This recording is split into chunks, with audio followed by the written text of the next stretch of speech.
চলতি মৌসুমে হাজিদের ফ্লাইট শুরু হয়েছে। বিশ্বের নানা প্রান্ত থেকে সৌদি আরবে আসতে শুরু করেছেন হজযাত্রীরা।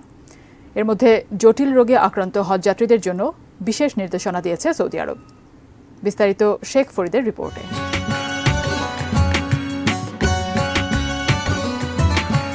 যাদের দীর্ঘমেয়াদী রোগ রয়েছে তাদের হজে আসার সময় সঙ্গে চিকিৎসার কাগজপত্র নিয়ে আসার নির্দেশনা দিয়েছে সৌদি আরব। সৌদির হজ ও উমরা মন্ত্রণালয় জানায়, মূলত যারা বিভিন্ন রোগে ভুগছেন তারা যেন হজে এসেও প্রয়োজনীয় চিকিৎসা পান সেটি নিশ্চিত করতে এমন নির্দেশনা দেওয়া হয়েছে।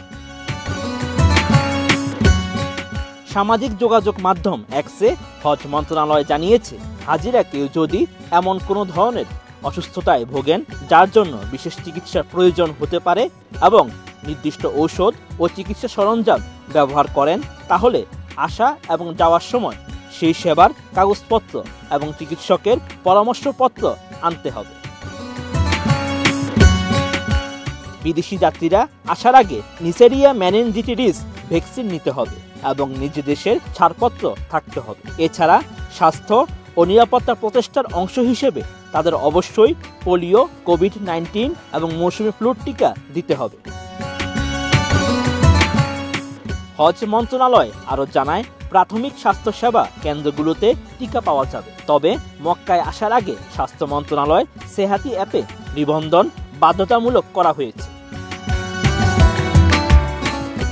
এর আগে চলতি বছরেই হাজিদের জন্য অত্যাধুনিক যাতায়াত ব্যবস্থা চালু করার ঘোষণা দিয়েছে সৌদি আরব। দেশটি জানিয়েছে, এবার হজের মৌসুমেই হাজিদের জন্য পরীক্ষামূলকভাবে উড়ন্ত ট্যাক্সি ও ড্রোন ব্যবস্থা চালু করা হবে।